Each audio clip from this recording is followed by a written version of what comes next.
Jadi kalau kita mau bersilaturahmi itu adalah wudunya yang sempurna.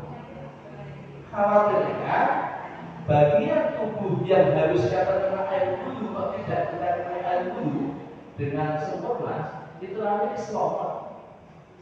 Namanya selamat rokok itu adalah yang enteng. Bagi para muslim yang kudus itu biasanya kayak sarung itu apa bolong-bolong, gitu kan? Jadi kita lihat, oh nggak merokok orang itu sarung bolong-bolong. Itu nggak apa-apa selama hidup, selama nafas itu kan segala dalam nafas. Tapi nggak selama begitu namanya itu kan, oh kakinya selama hidup kok. Nah, itu makanya itu salah satu cara untuk padahal dengan wudu yang sempurna. Oke, baik kembali ke sini. Nah, wajib zakat sehingga ketika zaman Abu Bakar As-Siddiq, ketika zaman Abu Bakar As-Siddiq itu sampai umat Islam yang tidak mau bayar zakat itu dikurangi karena perintahnya ya khud ambillah ya min amwal itu dari sebagian harta. Jadi kalau zaman dulu yang namanya zakat itu bukan ambil zakatnya nunggu di masjid terus nanti para umat Islam datang setor gitu terus dari mana Pak Roni berapa kilo anak berapa 4 anak berapa anaknya 4 kilo berapa sedikit anaknya 4 2 jadi 4 jiwa berarti berapa kilo 10 kilogram. Nah, dulu itu betul-betul mengambil ya. Jadi Rasulullah menugaskan para sahabat untuk mengambil zakat kepada suku-suku yang jauh diambil. Itulah mengapa ada bagian amil. Karena tugasnya kerjanya ya penanganan dari Madinah di utara mengambil zakat dari penduduk zaman itu kan jauh dari selatan. Maka dia wajar dapat bagian. Kalau sekarang kan ngambil itu kan di masjid, aseman, kelompokkan, terus seperti itu kan bagian gitu.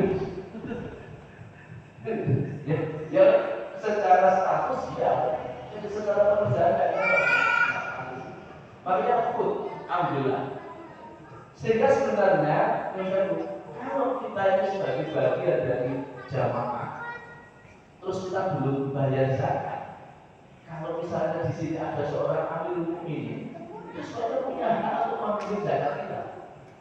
Sehingga saya berpikir dulu ketika itu saya mau punya pegawai negeri, ada apa? Pegawai negeri, ada PNS, ASN, yang zakatnya diambil dari potong gaji, ada ya? Ada, ada, betul ya? Ada yang zakatnya diambil dari potong gaji. Dulu ada, dulu. Nah, mungkin ada itu juga. Ada sebagian kantor yang kepalanya itu ngambil zakat itu langsung potong dari gajinya. Saya kira Pemda dari ASN-nya begitu. Saya kira sebagian. Nanti masuk data. Karena gubernurnya itu kantornya baca data itu ASN kita berapa, targetnya berapa. Saya terus berpikir, Mas gimana? Ada option ya, bisa dipotong, bisa tidak kan? Saya berpikir, ini belum tidak ya? Ternyata apa? Ternyata dalam riwayat ada memang cukup diambil, sehingga zakat itu sifatnya pemaksaan. Kenapa? Karena orang yang nggak bayar zakat itu dikurangi. Justru ketika harta kita diambil, kita ini ditolong di dunia supaya kita nanti selamat di akhirat. Dan cara berpikirnya begitu. Jadi bukan terus semua baik pemerintah itu boleh ambilin zakat, ambilin. Belum tidak. Justru pemerintah Islam yang dia mengambil zakat itu dia menolong umatnya, menolong rakyatnya untuk selamat di akhirat. Karena kalau tidak, justru malah apa? Dia nanti akan diangkat di sana. Jadi harta kita yang halal saja itu bisa. yang tidak haram nggak bisa langsung di aja loh iya betul. Jadi yang namanya harta itu yang halal saja itu bisa. Kalau tidak halal langsung di aja yang kita zakatkan, kita infakkan, kita sedekahkan adalah harta yang halal. Kembali ke sini, Bapak Ibu sekalian, Bapak Ibu. Faida fa'alu dzalika asyru minni dia abima'ahu wa amwalahu illa bihaqqil Islam wa hisabu 'ala Allah Ta'ala. Baik. Jika mereka melakukan itu maka darah dan harta mereka dalam lindungan. Ketika umat Islam hidup dalam negara Islam di bawah kekhalifahan, kalau sudah melakukan ini aman. Karena adalah standar minimal menjalankan rukun Islam. Memang rukun Islam itu ada puasa juga, ada haji. Tapi puasa itu kan hubungan kita dengan Allah Ta'ala sangat rahasia. Mau misalnya dikatakan ya, Pak Ari, puasa Pak, puasa. Saat mau hidup itu mungkin bilang puasa itu kan orang nggak bakal ngomong misalnya di masjid juga jemput terus ini tidak lemes gitu. Tapi hubungan puasa itu adalah kita dengan Allah. Nah, haji masalah waktu siapa ya mampu, kalau nggak mampu kan kau punya uang ya, sudah dijadwal di daerah ada COVID, berarti termasuk dalam waktu sendiri tidak mampu karena kondisinya tidak memungkinkan. Punya uang gitu, kondisi aman gitu. Ternyata jadwalnya 40 tahun lagi. Kok kisahnya nggak terbit ini Saudi Arabia nggak menunjukkan haji furoda. Mesti Pak Jalil berangkat ini. Tapi kalau nggak terbit nggak jadi. Haji furoda itu ya itu. Jadi berapa ratus? 400 khusus mencetak ya. 450 ya dua kali gubernur nanti banyak kan semuanya tanggapannya. Kok minggu haji, besok kok minggu apa yang masih ini haji diare. Nah, baik sehingga pemerintah Islam di bawah Rasulullah dan pemimpin kaum muslimin ini menjamin keselamatan harta dan jiwa, gitu ya, bagi rakyatnya, umatnya yang sudah melaksanakan standar minimal itu, nggak boleh diperangi. Makanya Abu Bakar berani memerangi sebagaimana Islam yang menaikkan zakat. Diperangi betul-betul dibunuh. Jadi kan nanti diumumkan, kalau kita kan dicari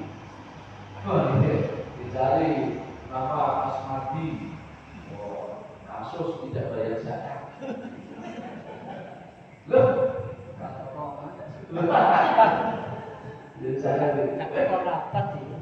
bisa begitu. Dan itu bisa terjadi. Nah sekarang dalam dunia digital, ya kan? Kalau misalkan Pak Roni tadi sudah mengusulkan untuk bayar infak sedekah itu dengan kris, misalnya ya, itu sudah kris bisa, transfer bisa, koran infak bisa, apa-apa bisa. Drive-thru bisa. Itu saja kok misalnya kok tidak bayar zakat, itu berarti tidak punya alasan kecuali bahwa dia tidak layak membayar zakat. Artinya bagi orang-orang yang sudah masuk kategori muzaki, maka dia wajib membayar zakat. Nah, zaman dulu itu diambil dan didatangi ke rumah.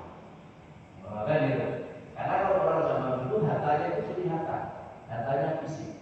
Kalau zaman sekarang bisa saja rumahnya elek, rumahnya tegriot, ini investasinya lebih bagus. Contohnya? Iya kan? Gimana itu?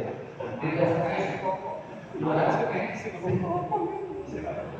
Kebun kayanya di mana-mana, tambangnya di mana-mana, investasinya di mana-mana. Jadi itu sederhana.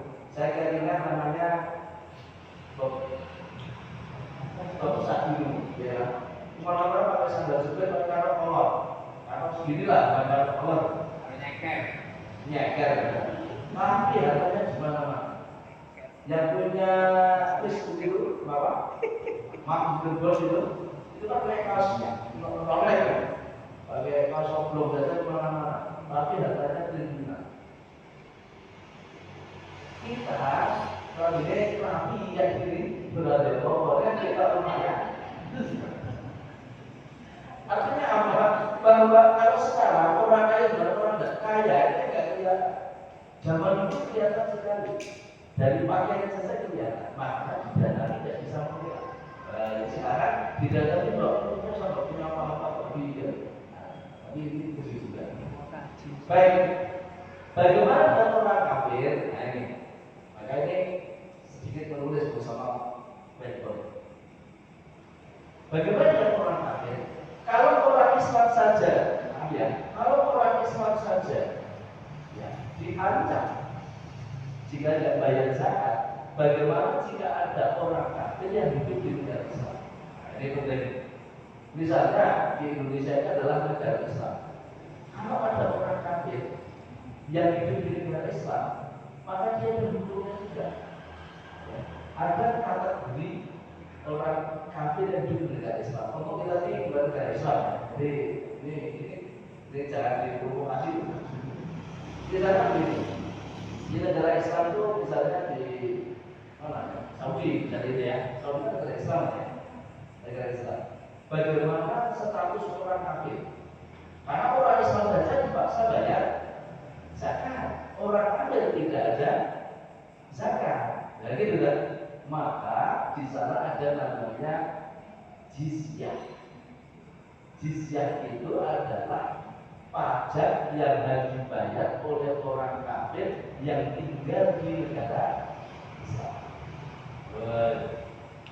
Jizyah ini ada pajaknya supaya adil. Kenapa? Orang kafir yang sudah bayar jizyah, maka dia wajib dilindungi sebagaimana negara melindungi orang Islam.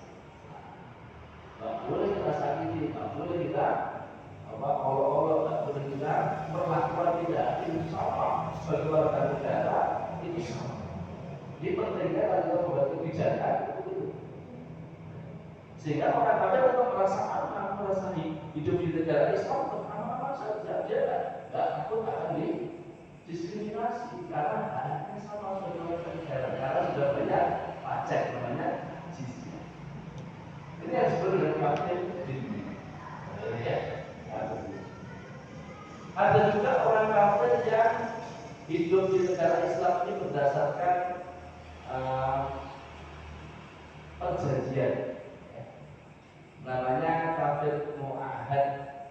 Mu'ahad itu adalah kata janji. Misalnya negara apa ya?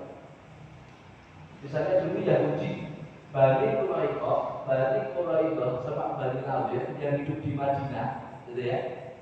Itu kan kelompok-kelompok kecil hidup di negara Islam.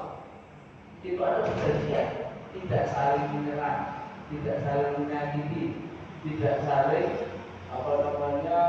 memprovokasi. Maka itu namanya kafir mu'ahad. Artinya kafir yang ada perjanjian di negara Islam. Itu juga dilindungi hartanya, dilindungi darahnya. Kita tidak boleh merampok dengan kepada orang-orang kafir, tidak boleh. Dia dilindungi hartanya. Ini akhirnya Islam. Ada juga yang orang kafir misalnya minta perlindungan. Kalau di Eropa itu ada namanya asilum ya. Ketika Syria pecah perang saudara, ya kan? Itu kan banyak pengungsi lari ke Eropa, ke Swedia, ke Jerman, begitu ya. Nah, maka dia mencari perlindungan politik itu mencari keamanan, namanya suaka. Dalam bahasa hukum namanya suaka. Tetapi dalam bahasa fikih itu namanya mustakman. Kafir yang mencari keamanan di negara muslim. Dulu ada perang salib itu antar negara kamu itu perang. Justru malah rakyatnya itu masuk ke negara Islam supaya aman. Maka kafir terus mencari keamanan, cari suaka. Itu juga nggak boleh diraih. Nah, maka 3 jenis orang kafir ini, Bapak Ibu sekalian, ini kafir yang wajib membayar jizyah atau pajak. Sama ketika orang Islam membayar zakat. Besarnya berapa? Ini besarnya inilah yang besarnya ini ditentukan oleh Amirul Mukminin, oleh undang-undang di negara setempat. Tapi kalau zakat bagi orang Islam itu memang diatur ya oleh syariat. Misalnya zakat fitrah, zakat fitrah itu kan kalau kita pakai makanan pokok ya, makanan pokok itu berapa? Hitungan kita 2,5 kilo, 2,5 liter beras gitu ya. Sebenarnya adalah kalau di sana dulu 1 syak. Jadi 1 syak itu kalau jadi apa itu? Sak itu apa? Sak beras gendum, sak apa? Sak inilah kalau aku sudah sak ciduan ya. Sak ciduan. Lah dulu sak ciduan dulu kan belum ada liter-literan gitu ya. Sak ciduan. Sak ciduan ternyata ciduan wong Jawa ada ciduan wong Papua beda. Beda kan ya? Ada yang orang besar-besar dengan makanan gede, sak ciduan oke. Kayak saya tadi kan kecil berarti dari saya itu tidak. Lah dulu makanya ada cerita Imam Abu Hanifah yang tinggal di Irak, ya. Itu membaca 1 syak. Itu sebenarnya kok nggak jelas ini. Akhirnya apa? Dia ingin bertanya kepada mazhabnya Imam Malik yang kecil. Imam Malik itu tinggalnya di Madinah.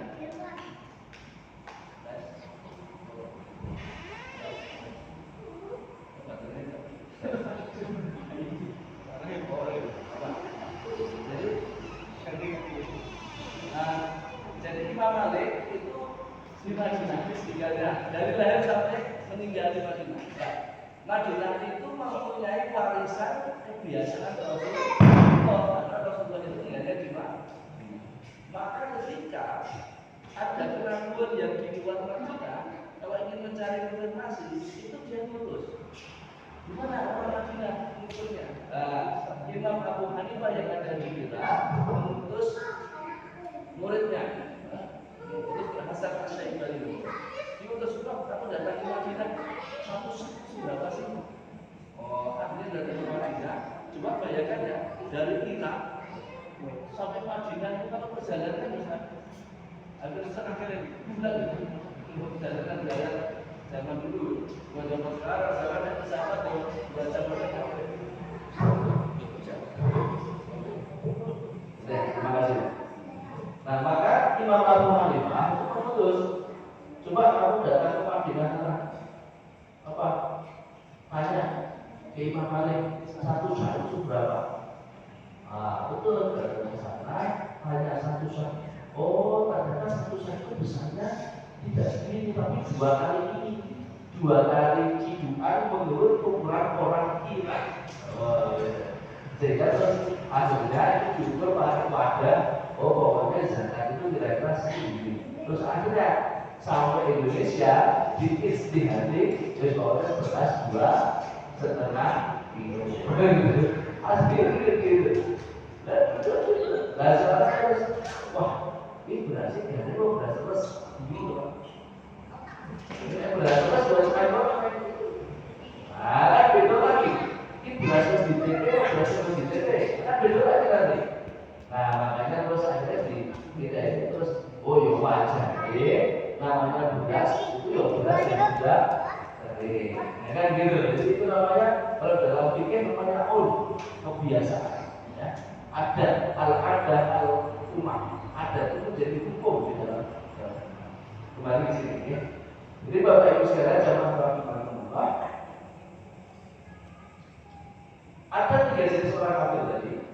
Dalam konteks saya hidup di negara Islam, ada yang keempat, ada yang keempat ini yang tidak perlu ditoleransi, yakni orang kafir yang memerangi orang Islam.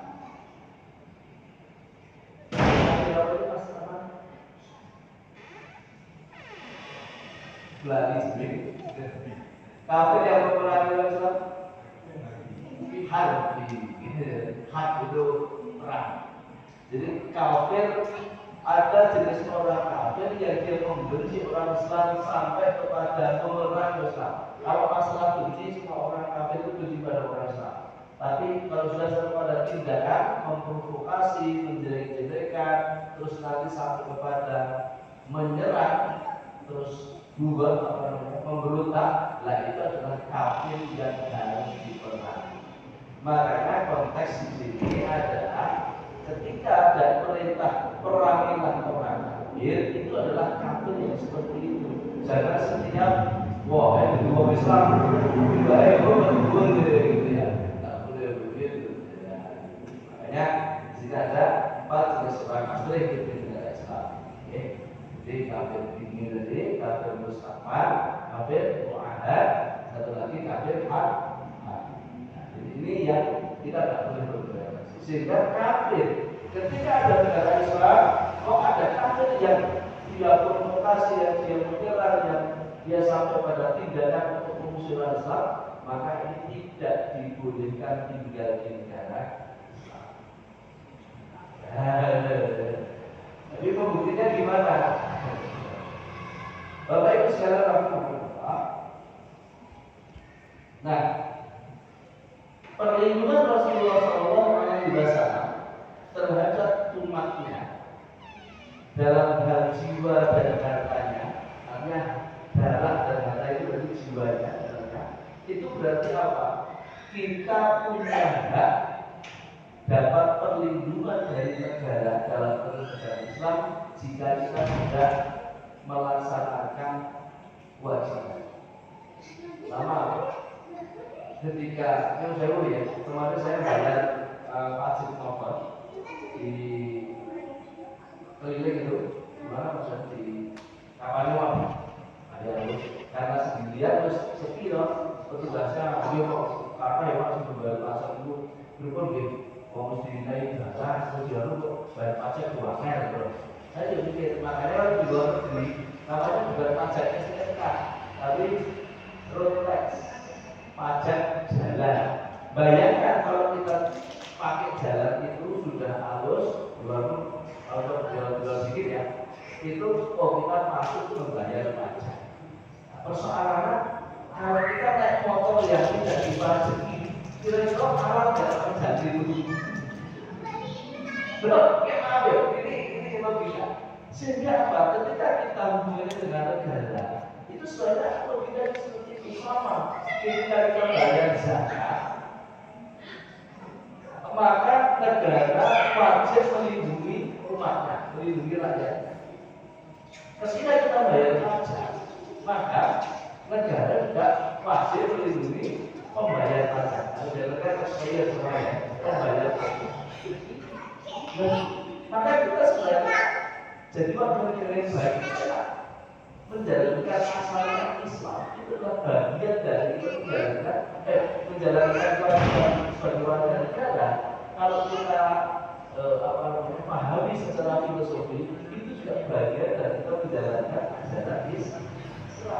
Sehingga tidak perlu ajaran Islam dengan negara nasionalisme dibentrok-bentrok.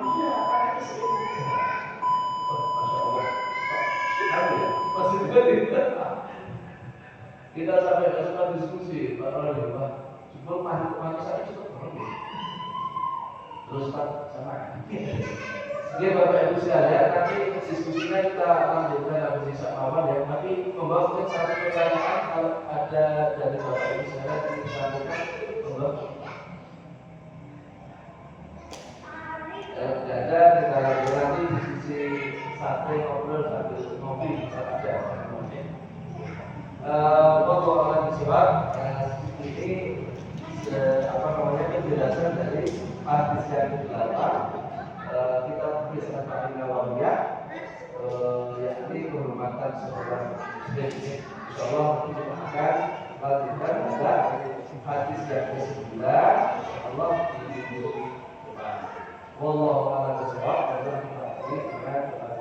majelis. Subhanallahumma wa bihamdika asyhadu an la ilaha illa anta astaghfiruka wa atubu ilaik. Assalamualaikum warahmatullahi wabarakatuh.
Oh,